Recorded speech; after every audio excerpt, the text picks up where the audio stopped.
आप देख रहे हैं न्यूज ब्रॉडकास्ट।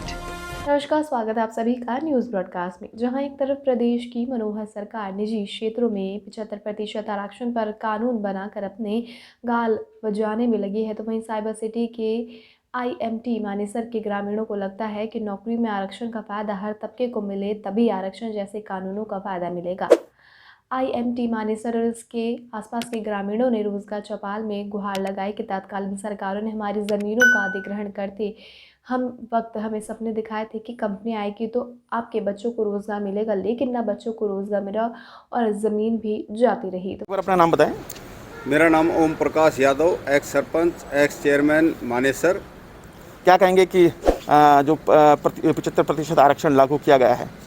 75% जो आरक्षण लागू किया बहुत अच्छी स्कीम है, लेकिन जिन गाँवों की हमारे इन 18 गाँवों की ज़मीन गई, इनके बच्चों को पहले भी सजग बाग दिखाए गए थे कि आपको नौकरी मिलेगी, हमारे बच्चों को नौकरी नहीं मिली। अब ये नया कानून बना है तो हमारे बच्चों को लिया जाए। अभी तक जो कानून बनने के बाद अभी तक तो हमारे बच्चों को कोरोना का डर दिखा के जो फैक्ट्रियों में थे वो उनको निकाला जा रहा है। तो इसका बेनिफिट जिन गांवों की जमीन अधिग्रहण हुई और गुड़गांव के बच्चों को ज़्यादा से ज़्यादा बेनिफिट मिलना चाहिए, वरना इस गुड़गांव के अंदर क्राइम बहुत ज़्यादा बढ़ जाएगा। जो बच्चे बेरोजगार रहेंगे वो क्राइम की तरफ डाइवर्ट हो रहे हैं। इसको रोकने के लिए सबसे बड़ा यही है कि बच्चों को रोजगार दिया जाए। ठीक, अपना नाम बताइए। सुमेर। क्या कहेंगे कि ये कानून बनने के बाद क्या सिर्फ मंत्रियों की सिफारिश के बाद नौकरी मिलेगी या फिर कुछ फर्क पड़ने वाला है? यहाँ बिना सिफारिश काम ही ना हो, ये बालक सारा डोल है नु बेरोजगार।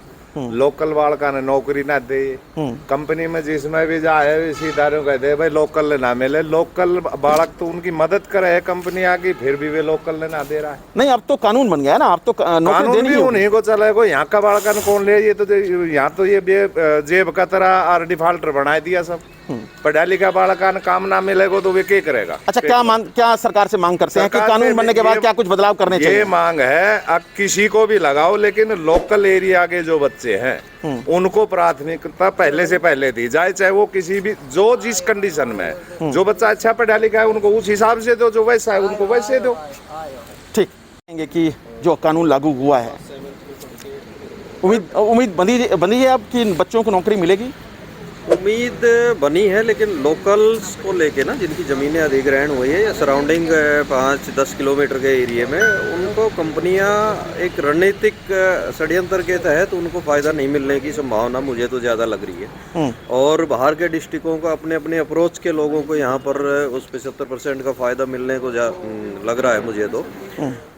मेरा कहना ये है कि आसपास के जितने भी अपने 20-25 गाँव हैं, उनके बेरोजगार युवाओं को जो इधर उधर भटक रहे हैं एजुकेशन लेने के बाद भी, या क्राइम की तरफ जा रहे हैं जब उनको रोज़गार नहीं मिल रहा है, तो उनको रोज़गार दिया जाना चाहिए। आसपास के गांवों को पहले प्राथमिकता। ये अच्छी बात है कि हरियाणा स्टेट के बच्चों को भी जो है ना नौकरी मिलनी चाहिए, लेकिन प्राथमिकता अपने 20-25 गाँवों को, यहाँ जहाँ पर जिनकी ज़मीनों पर ये औद्योगिक नगर स्थापित हुआ है, इतना रेवेन्यू सरकार को पूरे हरियाणा को जाता है, तो यहाँ के लोगों को, यहाँ के बच्चों को प्राथमिकता मिलनी चाहिए, उनको फ़ायदा मिलना चाहिए। और दूसरी बात, उनको इस तरह की टेक्निकल एजुकेशन के सोर्सेज बनाए जाने चाहिए, इंस्टीट्यूशंस बनाए जाने चाहिए जिनकी रिक्वायरमेंट कंप्यूटराइज्ड मशीनों की है, या जिस तरह की टेक्निकल एजुकेशन की, आज की अपग्रेडेड एजुकेशन की जो रिक्वायरमेंट है बच्चों को, वो यहाँ पर और ITIs डेवलप करनी चाहिए सरकार ने। और आसपास के क्षेत्र में इस 20 गाँवों के बीच में ही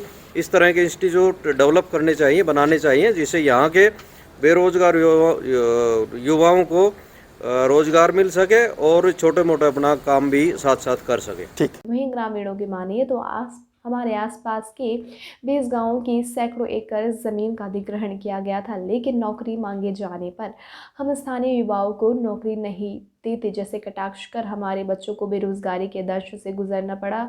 अब निजी क्षेत्र में 75% कानून को बना दिया गया है, तो उन्हें उम्मीद है कि बाकी हरियाणा के साथ उनके बच्चों को रोजगार में प्राथमिकता ज़रूर मिलने लगेगी।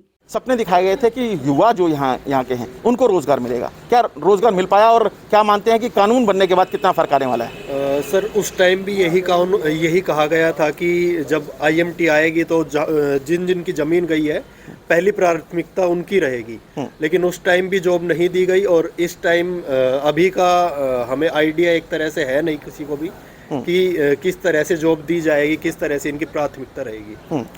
बेरोजगार युवा है, एक उम्मीद बंधी है कि अब कानून बन गया है, अब कंपनियों को नौकरी देनी ही देनी होगी। क्या लगता है आपको कि कानून बनने के बाद नौकरी आसानी से मिलेगी? कानून तो बहुत आ चुके हैं, लेकिन उनका पालन कितना हो रहा है ये देखने वाली बात है। कानून बनते भी हैं लेकिन पालन भी नहीं होता है। फिर से एक नया कानून आया 75% वाला, इसको भी देखना पड़ेगा। अगर देंगे नहीं देंगे सर, हम उसके हिसाब से देखेंगे। उद्योगपति कहते हैं कि क्वालिटी लेबर नहीं है गुरुग्राम के अंदर, हरियाणा के अंदर। सर उनको किस हिसाब की क्वालिटी चाहिए? अब आपको हेल्परी में भी क्वालिटी चाहिए या फिर आपको मैनेजर में भी क्वालिटी चाहिए? उनको हर एक चीज़ की क्वालिटी चाहिए। आप जाओगे उनसे बोलोगे कि सर हमें जॉब चाहिए, वो बोलेंगे एक्सपीरियंस ला के दो। एक्सपीरियंस कहाँ से जाए? पहले जॉब तो देखो ही हमें कोई जॉब देगा तभी उनका एक्सपीरियंस दिखाएंगे। बस यही कह के हमें निकाल देते हैं। ठीक, ओके। ग्रामीणों की माने तो सरकार को इस बात पर भी गौर करना होगा कि कहीं ये कानून सिर्फ मंत्रियों, नेताओं और इंस्पेक्टरों की बपौती बनकर न रह जाए। ग्रामीणों ने इसको लेकर भी चिंता जाहिर की कि इस कानून की आड़ में नेता अपने राजनीतिक चमकाने के लिए भी कानून का गलत इस्तेमाल कर सकते हैं।